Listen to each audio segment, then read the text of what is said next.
नेता प्रतिपक्ष चुनने का काम किया और राहुल गांधी जी ने नेता प्रतिपक्ष बनने के तुरंत बाद जिस प्रकार नीट जैसे मुद्दे को संसद में उठाया और उनको उठाने दिए जाने का मौका मिलना चाहिए था, दुर्भाग्यवश उनको बोलने नहीं दिया गया। लेकिन मुझे पूरा विश्वास है राहुल गांधी जी संसद के अंदर संसद के बाहर तमाम मुद्दों को लेकर आएंगे, जनता की आवाज को बनेंगे और एक मजबूत विपक्ष बहुत बड़ी जरूरत थी इस देश की, जो आज हम लोगों को प्राप्त हुआ है। छत्तीसगढ़ के संबंध में पूरे देश में एआईसीसी ने जिन राज्यों में और बेहतर करने की संभावना है, उन तमाम राज्यों में अलग अलग समितियों का निर्माण किया है। छत्तीसगढ़ में दो वरिष्ठ नेता, पूर्व मुख्यमंत्री वीरप्पा मोइली जी और हमारे राजस्थान के पूर्व सांसद और विधायक हरीश चौधरी जी को एक कमेटी बनाई है, जो कमेटी आके छत्तीसगढ़ में अगले कुछ दिनों से तमाम नेताओं से हम चर्चा कर रहे हैं, संवाद कर रहे हैं कि आने वाले समय में संगठन को और मजबूती हम कैसे दे सकते हैं। जब चुनाव होने जा रहे थे तब छत्तीसगढ़ में हमारे 2 सांसद थे और इस बार हमारा संख्या बल कम हुआ है, लेकिन जो दूसरी सीट हम हारे हैं बहुत कम अंतर से, एक आखिर की सीट, वो 1800 वोट से हम हारे हैं। उस पर भी दोबारा कोर्ट के माध्यम से हस्तक्षेप हुआ है, प्रक्रिया को आगे लेकर जाएंगे। लेकिन लगभग सभी सीटों पर कांग्रेस पार्टी भाजपा का जो गैप था वो कम हुआ है। विधानसभा में जितनी सीटों पर हमको लीड मिली थी, लगभग 7-8 सीटों पर आज हमको ज्यादा लीड मिली है और कांग्रेस पार्टी का जो वोट शेयर है उसमें भी इजाफा हुआ है। लगभग 5-6 लाख वोट हम लोगों को ज्यादा मिला है पिछले चुनाव से। लेकिन हकीकत यह है कि हम 11 में से 1 पर विजयी हुए हैं और बाकी सीटों पर बहुत कम अंतर से हारे हैं। भविष्य में संगठन को, कांग्रेस पार्टी को यहाँ हम कैसे मजबूत कर सकते हैं, नेताओं से, कार्यकर्ताओं से विस्तार से चर्चा करने के बाद एक रिपोर्ट एआईसीसी को हम लोगों को देंगे और उसके पश्चात हम लोग कार्रवाई करेंगे। छत्तीसगढ़ में कांग्रेस का जो वोट बैंक है, जो हमारा समर्थक मतदाता है, उसकी संख्या में कहीं कमी नहीं आई है। मजबूती से बूथ पर कांग्रेस कार्यकर्ताओं ने लड़ाई लड़ी है और इस सरकार ने सब कुछ किया, धन, पैसा, प्रशासन, पुलिस, सबका दुरुपयोग करने के बावजूद भी कांग्रेस के वोट शेयर में की कमी नहीं आई है। मैं कांग्रेस कार्यकर्ताओं को धन्यवाद देना चाहता हूं कि मजबूती के साथ हमारे साथ वो खड़े रहे हैं और देश भर में हर जगह कांग्रेस पार्टी के कार्यकर्ताओं में ऊर्जा का संचार हुआ है। इस परिणाम के बाद देश में जो परिणाम आया है और राहुल जी के नेता प्रतिपक्ष बनने के बाद युवाओं में, कांग्रेस कार्यकर्ताओं में नई ताकत मिली है और हर मुद्दे पर हम न सिर्फ निगरानी रखेंगे लेकिन एक सशक्त, मजबूत और निर्भय विपक्ष बनकर सरकार की जवाबदेही तय करेंगे संसद के अंदर और सड़कों के ऊपर। लेकिन छत्तीसगढ़ में जो कुछ भी अगले कार्रवाई करनी है, इस समिति की रिपोर्ट के बाद कांग्रेस का जो एआईसीसी का लीडरशिप है, खड़गे साहब, तमाम नेता हम चर्चा करेंगे और जहां कुछ भी हम लोग और बेहतर कर सकते हैं उस पर आगे कार्रवाई करेंगे। कारण क्या है? मैंने कहा ना, कारण तो देखो, कई राज्यों में हम लोगों ने बहुत बेहतर प्रदर्शन किया है, कई राज्यों में हम लोग अपनी उम्मीद से कम जीत पाए हैं। वो चाहे छत्तीसगढ़ है, असम है, उड़ीसा है, मध्य प्रदेश है, इन सब राज्यों में हम लोग एक अलग रणनीति बनाकर काम करेंगे। लेकिन जैसे मैंने कहा, छत्तीसगढ़ में स्थिति भिन्न है क्योंकि यहाँ पर हमारा वोट कम नहीं हुआ, यहाँ पर हमारे वोट शेयर में बनस्पत इजाफा हुआ है, चाहे थोड़ा हुआ हो, और हम एक सीट सिर्फ 17-18 वोट से हारे हैं। लेकिन आने वाले समय में, क्योंकि अभी चुनाव आएंगे, नगर पालिका के चुनाव आएंगे, बाकी चुनाव भी आएंगे, उसकी तैयारी हम अभी से कर रहे हैं और बूथ से लेकर प्रदेश तक जो हम लोगों को परिवर्तन करना है, संशोधन करना है और मजबूती ताकत देनी है फ्रंटल ऑर्गेनाइजेशंस को, मेन कांग्रेस को, उस सब काम को हम लोग करेंगे। सर, ये बात आ रही है कि आपसी सहयोग उस तरह से नहीं रहा। दूसरी बात ये कि ये कहा गया कि आपस में न लड़े और कलेक्टिव लीडरशिप हो। और पहली बात तो आप सूत्रों पर विश्वास मत करिएगा।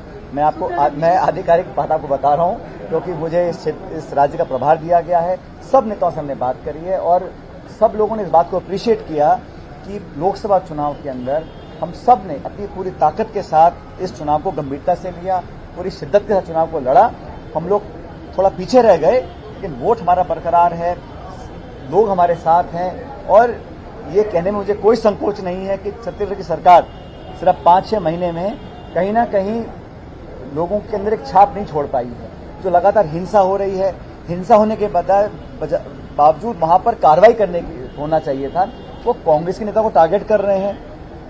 इतनी भयानक हिंसा हुई, वहां पर उस हिंसा की जड़ तक जाना चाहिए, दोषियों पे कार्रवाई करनी चाहिए और आप प्रतिशोध की भावना से, खुले मन से कांग्रेस के नेताओं को आप आरोपी बना रहे हैं। जांच हुई नहीं है, बड़े बड़े मंत्री प्रदेश के जांच पूरी होने से पहले कांग्रेस के नेताओं पे आरोप डाल रहे हैं। तरीका काम करने का नहीं है। तो जनता सरकार को भी काम करने को देख रही है। जो वादे चुनाव से पहले किए थे उनमें से कितने वादे पूरे हुए हैं, जनता सवाल को पूछेगी। और कांग्रेस जन सरकार को निश्चित रूप से जवाबदेही तय करने के लिए पूरी ताकत लगाएगा। एकजुटता का संदेश देना जरूरी समझते हैं कि सर आज हम एकजुटता का संदेश तो चला ही गया ना। जब कांग्रेस का संख्या बल 55 से पहुंच गया है तो कांग्रेस की एकजुटता, राहुल गांधी जी की पदयात्रा, हम सब कार्यकर्ताओं ने जो मेहनत करी है उसी का परिणाम है कि हम लोग बढ़ चुके हैं। और छत्तीसगढ़ में देखिए, जब सरकार में भी थे तब भी यहाँ पर हम 2 ही सीट जीत पाए थे। तो कुछ ना कुछ हम लोगों को करना है, हम करेंगे उसमें। लेकिन जैसे मैं बार बार कह रहा हूँ कि छत्तीसगढ़ के अंदर लोकसभा चुनाव में हमारा वोट शेयर बिल्कुल भी कम नहीं हुआ। जितने लोगों ने समर्थन पहले किया था उससे ज्यादा किया है। वो अलग बात है हम सीटें कम जीत पाए, उस पर कार्रवाई करेंगे। जगदीप धनखड़ कह रहे हैं कि भारतीय इतिहास के संसद का आज सबसे दागदार दिन है क्योंकि विपक्ष के लोग वेल तक चढ़ाए हैं। मैंने सुना नहीं उन्होंने क्या बोला, लेकिन सरकार को समझना होगा कि लोकसभा का मानचित्र बदल चुका है। लोकसभा में जनता की आवाज उठाने वाले अब बहुत ज्यादा लोग पहुंच चुके हैं और इन 230, 40, 50, 250 लोगों की आवाज को आप दबा नहीं सकते। आप सामूहिक लोगों को जिस प्रकार पिछले लोकसभा में आपने निलंबित किया था 147 लोगों को, आप नहीं कर सकते हैं। और जनता का ये जनादेश जो है, ये परिणाम जो है, इसके आप गुणा भाग कर सकते हैं। लेकिन एक स्पष्ट संदेश लोकसभा चुनाव का ये है कि मनमानी कोई नहीं कर सकता, अड़ियल रवैये से एक तरफा कार्रवाई कोई नहीं कर सकता। देश का सबसे बड़ा मंदिर लोकतंत्र का हमारा लोकसभा और राज्यसभा है। संसद के अंदर चर्चा होगी और करनी पड़ेगी, जनता के मुद्दे उठाएंगे। आज जिस प्रकार राहुल गांधी जी का माइक बंद किया गया है, वो नीट को लेकर आज सबसे बड़ा ज्वलंत मुद्दा क्या है? बेरोजगारी का है। और बेरोजगारी के बाद आप खुलेआम व्यापक स्तर पर परीक्षाएं रद्द हो रही हैं, पेपर लीक हो रहे हैं और जवाब देने को तैयार नहीं है। संसद के अंदर राहुल गांधी जी ने नौजवान की बात को उठाया है तो उनकी बात को सुनना चाहिए था। और मैं बड़ा दुख है मुझे कि संसद से एक संदेश जाता कि पक्ष विपक्ष सब नौजवानों के साथ खड़ा है, पारदर्शिता के हम पक्ष में हैं, दोषियों पर सजा होगी, ये संदेश जाना चाहिए था। राहुल जी का माइक बंद कर देना, चर्चा ना करना, बहाने बनाना, लोगों को बचाकर रखना, ये एक अच्छा संदेश नहीं है। और नीट को लेकर जो बहानेबाजी हो रही है चलेगी नहीं, तह तक जाना पड़ेगा। नौजवानों का जो विश्वास और आस्था हमारे सिस्टम में है उसको बरकरार रखना पड़ेगा।